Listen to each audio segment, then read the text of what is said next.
The Penguins beat down little brother yet again on Thursday night, and Pat and I are going to recap that game for you all right after this. You're Locked On Penguins, your daily podcast on the Pittsburgh Penguins, part of the Locked On Podcast Network. Your team every day.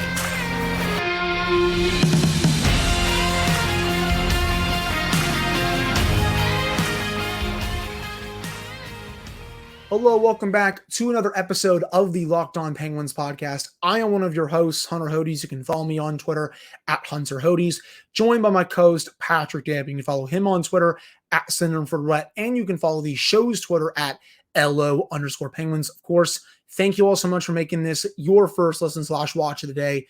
We are free and available on all platforms. And finally, today's episode is brought to you by FanDuel. Make every moment more. Right now, new customers get $200 in bonus bets with any winning $5 bet. That's $200 if your bet wins. Visit FanDuel.com/lockedon to get started. So the Pittsburgh Penguins yet again defeat the Columbus Blue Jackets on Thursday night by a score of 3-2. They are now 3-0 against the Blue Jackets this year, and they'll go for the season series sweep against the Jackets on Saturday as the second half of the home and home will get underway that night. And the Penguins have now won 15 straight games at home against the Blue Jackets. November 13th, 2015 was the last time the Blue Jackets won a game in Pittsburgh. And I have two things to say about that.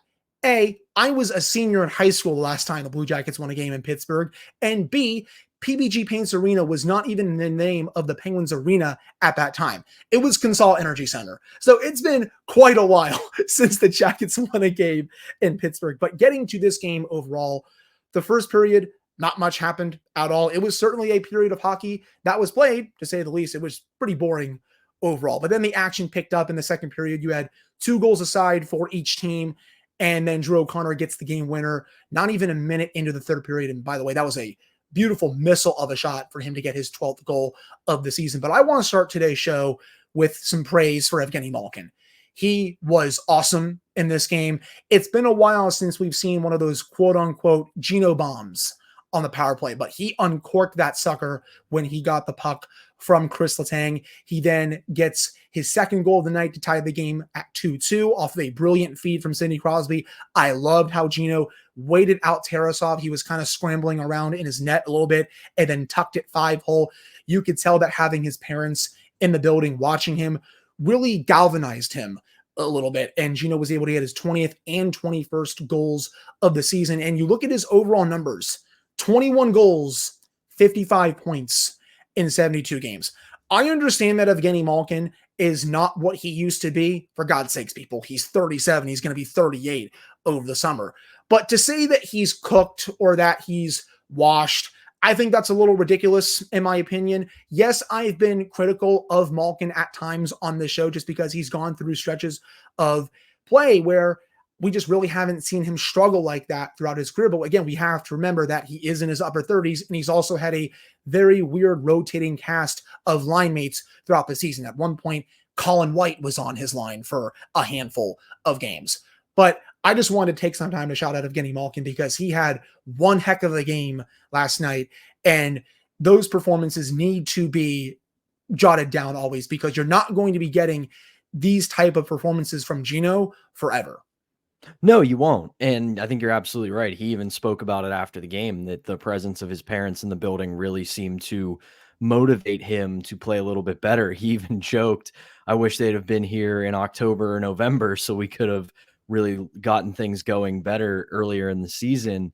But yeah, I mean, I like the contrast too of both of the goals, because if the first goal was that patented Geno bomb where he just lets one go and just overpowers the goalie, the other was a case study in patience and skill, because like you said, he could have easily just tried to fire that one top shelf with the goalie down and out, but he could see that he didn't really have that lane. So he waits him out, keeps it low, beats him under the pads, and gives the Penguins the tying goal again on the power play. And overall, I liked his game last night. This was another game that we like to see from Evgeni Malkin, where he's very engaged. He's playing in all 3 zones. He's asserting himself physically, and he's one of the better players on the ice. And I agree overall that I think aside from the age and the fact that he has a lot of miles on his body, the lack of consistent wingers has hurt him.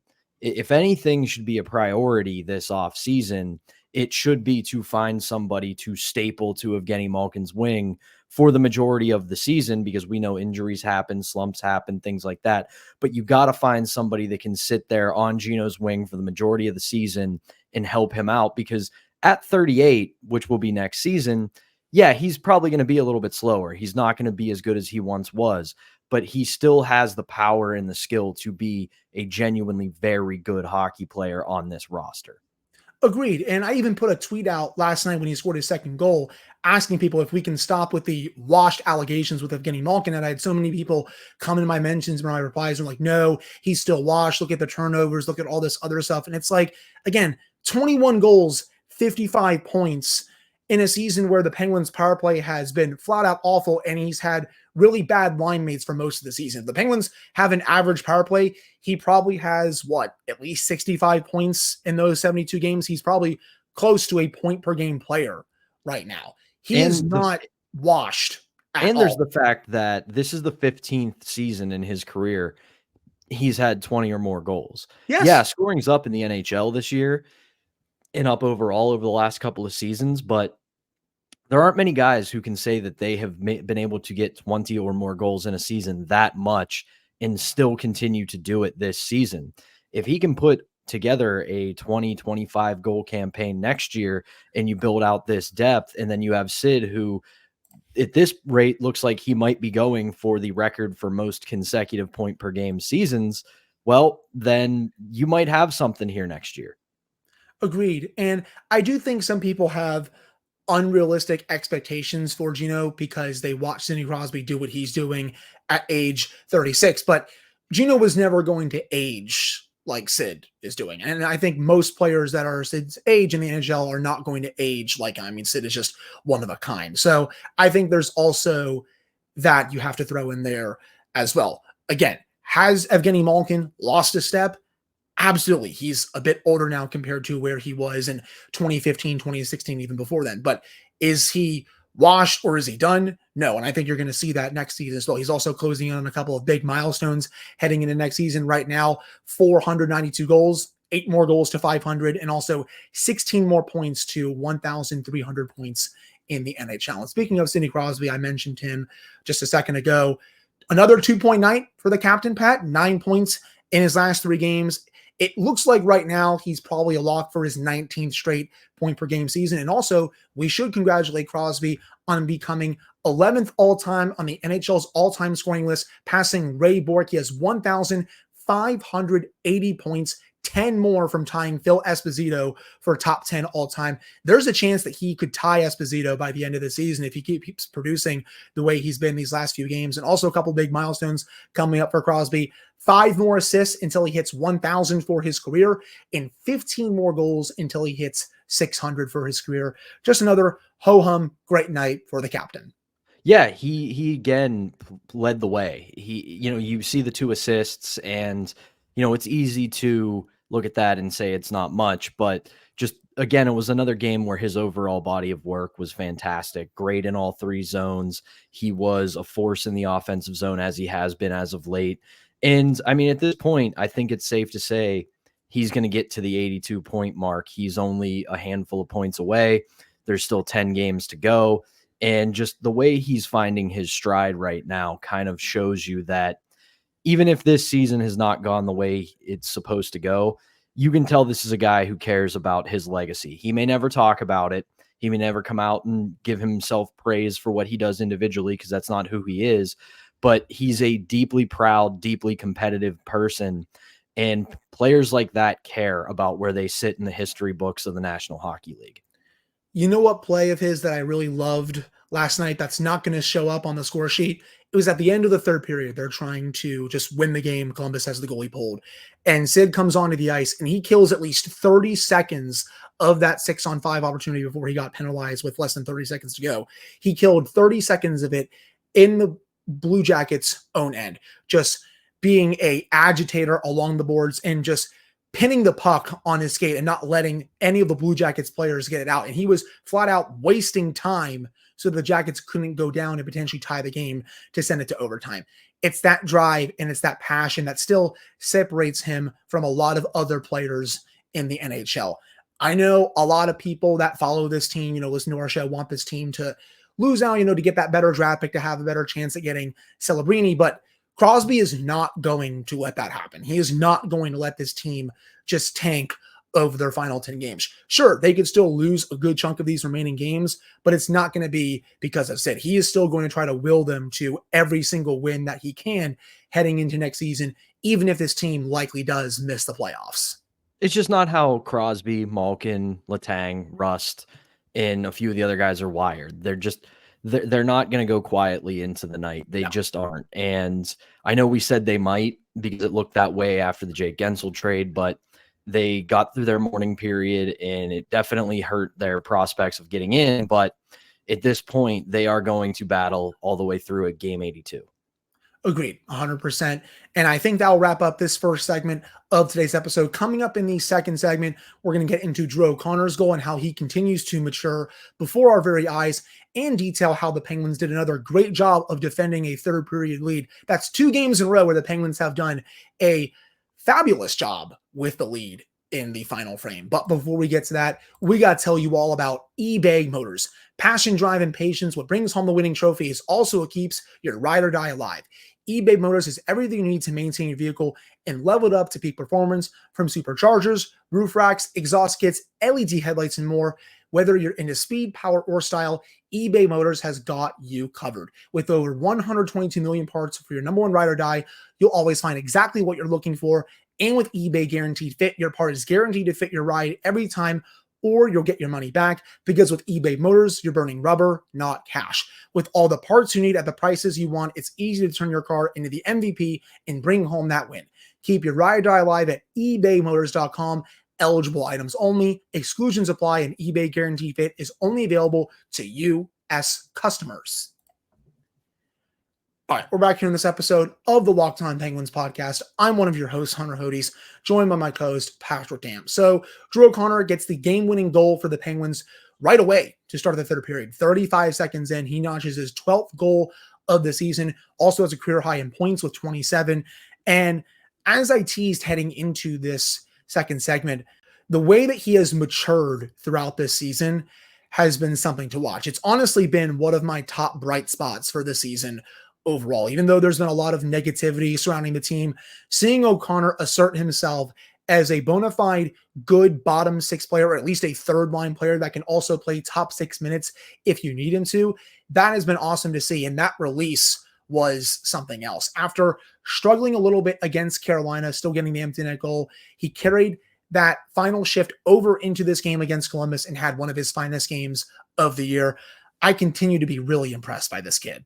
Yeah, he's having a career year overall. 12 goals, that's a high. 15 assists, that's a high. 27 points, that's a high.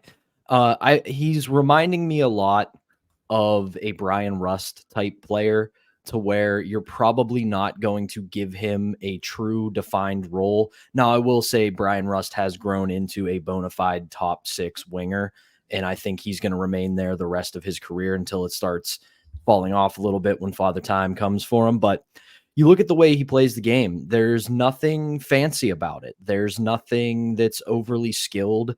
There's nothing that really looks like he's, a sniper or a big time playmaker. He's just a very honest hockey player. He works very hard. He is, for the most part, positionally sound, and he takes what the game gives him rather than trying to create on his own and do more than he is capable of doing. He gets to those areas where he can score goals. He plays a game with a little bit of an edge.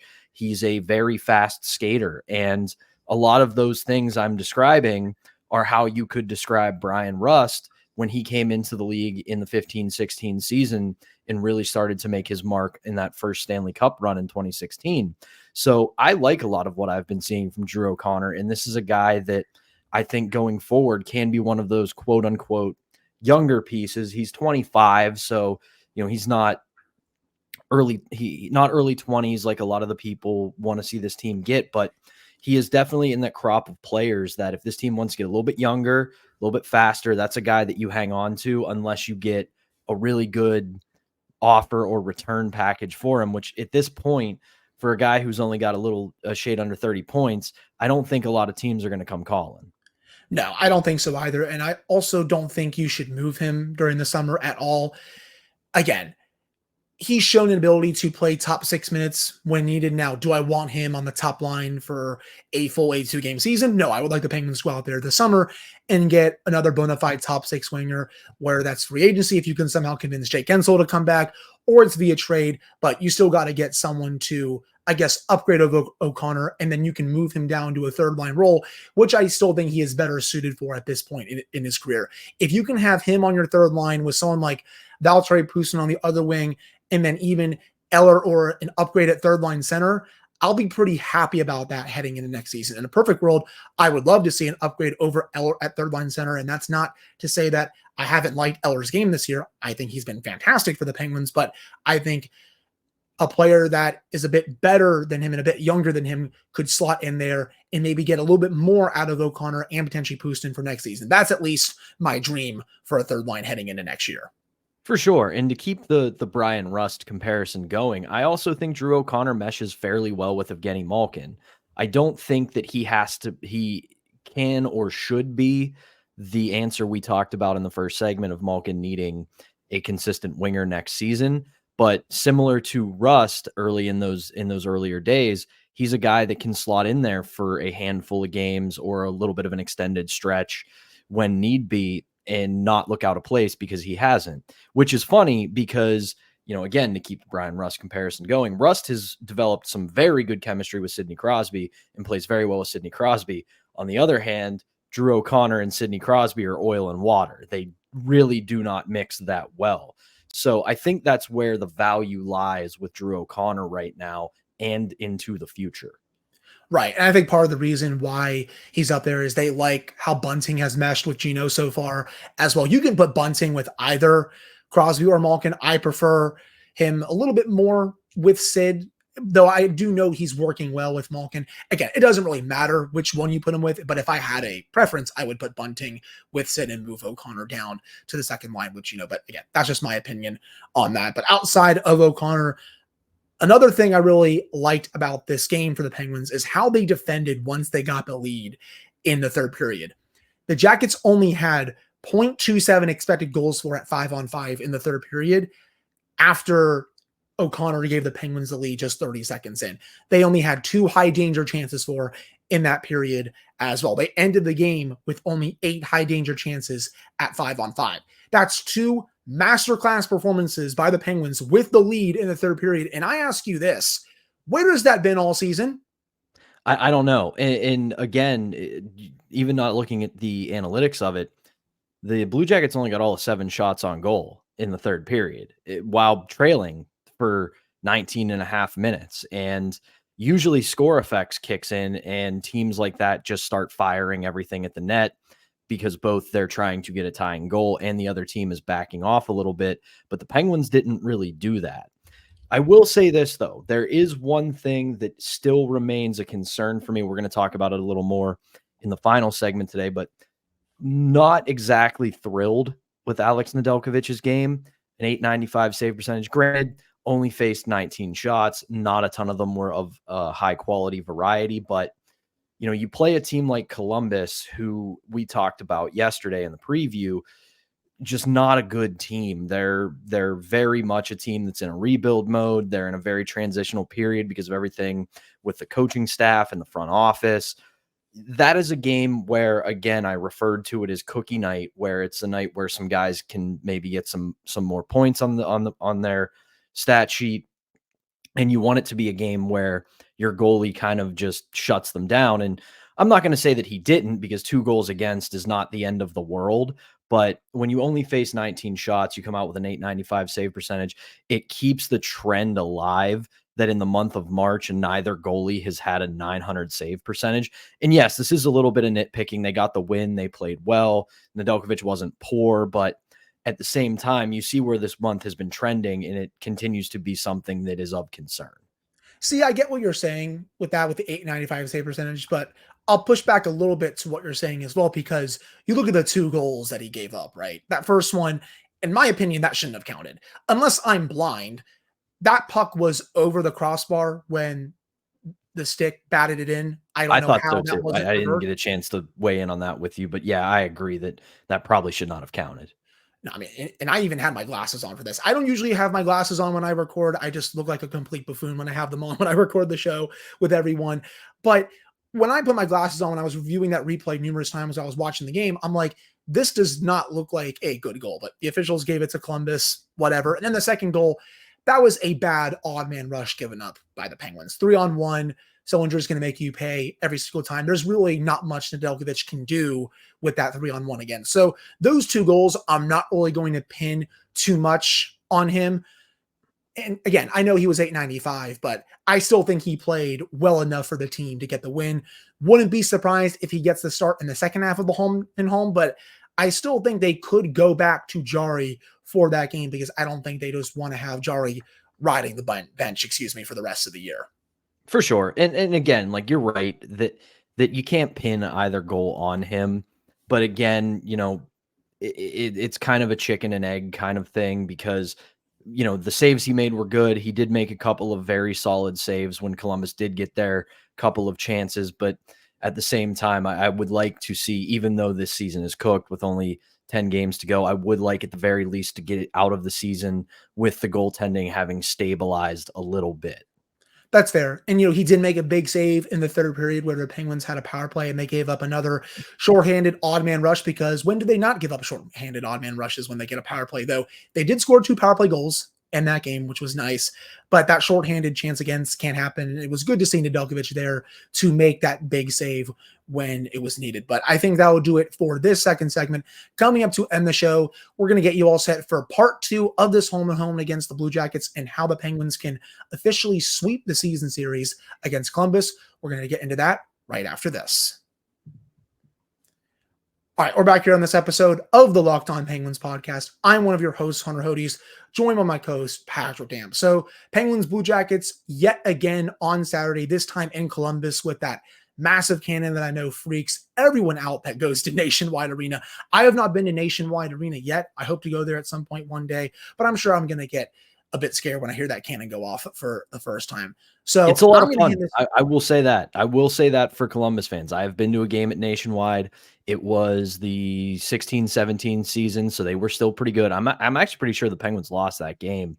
But the fans were awesome. The cannon, it's cool. I won't lie. It's very cool. And the fans are cool. Like, they were asking me like, "Oh, you're a Penguins fan. How'd you get here? Why'd you come by? Other than being a Penguins fan, you live close, all this stuff." So really cool fan base, really cool arena. And like we were talking about yesterday, I do want to see them eventually figure this out for the rivalry's sake, and because that's a fan base that's dedicated and they stick with that team, and they are very much deserving of a better hockey team. Agreed. And as we said yesterday on the Thursday episode, they sell out quite a few games at Nationwide, despite being one of the worst teams in the league. And I expect no different for this game on Saturday. I expect a packed house in Columbus, despite Columbus not being good. And I'm going to hand the floor back over to you. How do the Penguins beat the Blue Jackets for a 4th time this season and sweep not only the home and home, but the overall season series?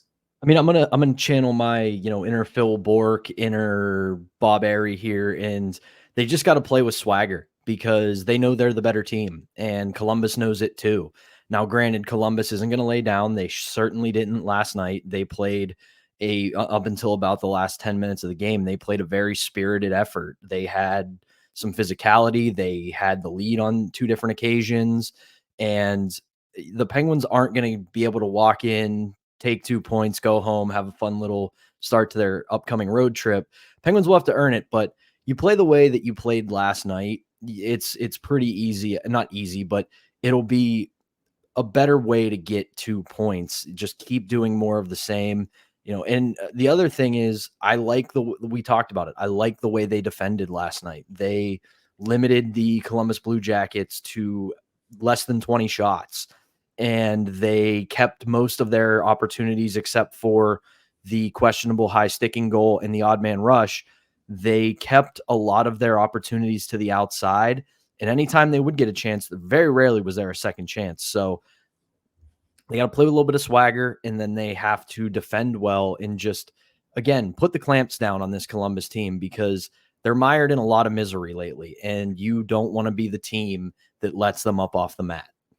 Right. One of the things I do want to see the Penguins do differently in this game is start a bit faster. I didn't really like the way they played in the first period. I thought they were too lethargic in that period overall. If you can get out ahead of Columbus early in this game, they're going to start to have doubts. Exactly the way they had doubts when the Penguins took the lead for good in the third period, thanks to Drew O'Connor. Yeah, they played a bit spirited for the first half of the third period, but after that, you just knew the Blue Jackets were going to lose that game because their play started to dip. I mean, heck, in the final couple of minutes, when the Blue Jackets had their net emptied, didn't matter if it was a 6-on-5 or 6-on-4 when Crosby took his penalty, the Blue Jackets never really came close to scoring, and they didn't have a shoot-first mentality at all. It looked like that they resigned themselves that they were going to lose that game. If you can get on them early in this one, they should have no problem winning this game in Columbus against a bad team. Yeah, a fast start is obviously very important. I also just want to see Crosby and Malkin continue to be Crosby and Malkin. And lastly, got to think about the movie Major League. We won a game yesterday. We won a game before that. If we win today, that's 3 in a row. It's called a winning streak. They have happened before. And I'm not going to start the hopium here. They're 7 points out. They got some help with the teams in front of them on Thursday night. No, not going to get into it, but it would be kind of funny if they did win that game and got closer to a playoff spot. We both know how the season is probably going to end, but wouldn't it be hilarious if they won that game and got more help and then got to within 5 points of a playoff spot again? The second wild card spot in the Eastern Conference is the greatest piece of charity that's ever happened in the history of hockey. It's just, no, you take it. No, you take it. No, I insist. You have it. No, I don't want it. That's all yours. No. Please. I'm telling you, it's yours. I don't want it. That team, whoever gets in, is just going to be a first-round fodder for whoever that team plays, whether it's Florida, Boston, the Rangers, or even the Hurricanes, whoever gets the number 1 seed in the Eastern Conference overall. But do you have anything else to add for this game on Saturday? If the Jackets do start that Tarasov kid, the Penguins are going to have to be on high alert. I think he played a really sound game for the Jackets on Thursday night. That toe save that he made on Crystal Tank's wraparound was a thing of beauty. He kept the Jackets in that game, especially when the Penguins were really turning it on in the second period, and then even the third period as well. The Penguins ended up doubling the Jackets in shots, and that game could have been a lot worse if Tarasov was not in net. I think at this point he's better than Elvis Merzlikins. Yeah, they might have something in him. That kid might be a good backup for Merzlikins should Merzlikins stabilize. I think he's kind of on a much worse scale in a similar position to Tristan Jarry, to where he's a good goalie, but he's got a bad team in front of him, and he's not quite a top tier guy yet. I think Merzlikins could be one day, but right now he's not there yet. And you have the kind of team in front of him that he does. It's just, that's how the chips fall for him. So I do think, again, we've talked about it with the Blue Jackets. They've got a very bright future, a lot of young talent, a lot of potential there. The next general manager makes some savvy moves and they could be right back in the conversation. And it certainly starts in net because they have a lot of talent there. Agreed. Yeah, I would not be surprised at all if he starts, and I do think he probably will get the start. We'll have to also see if Alex Nylander draws back in. He's been skating for the Blue Jackets. He did not play in this game in Pittsburgh, but we'll have to see if he plays against his former team on Saturday. And keeping with that, would not be surprised if he scores against the Penguins because, again, almost every time a former Penguin plays the Penguins, that player scores. And he's been also, unless you're Jake Gensel, joining the Blue Jackets. I know, except Jake Gensel. He was nice enough to not score against the Penguins earlier this week when the Hurricanes came to town. But I think that will do it for this episode of the Locked On Penguins podcast. I do want to say, hopefully Ryan Graves is able to get a full recovery for his concussion. He left that game against Columbus early on. He has been diagnosed with a concussion, so he'll probably be out for this game against the Jackets, and John Ludwig will draw back in and will be paired up with Jack St. Ivany. Again, best wishes to Ryan Graves as he recovers from that. But overall, that will do it for this episode of the Locked On Penguins podcast. Thank you all so much for taking the time to listen to / watch this episode. Pat and I will be back with another show for you all on Monday to recap this game against the Jackets and get you all set for plenty more Metropolitan Division matchups. They are playing quite a few Metro games to end the month of March and to start the month of April. But for Patrick Damp, I am Hunter Hodes. Thank you all so much for tuning in. We'll talk with you all on Monday.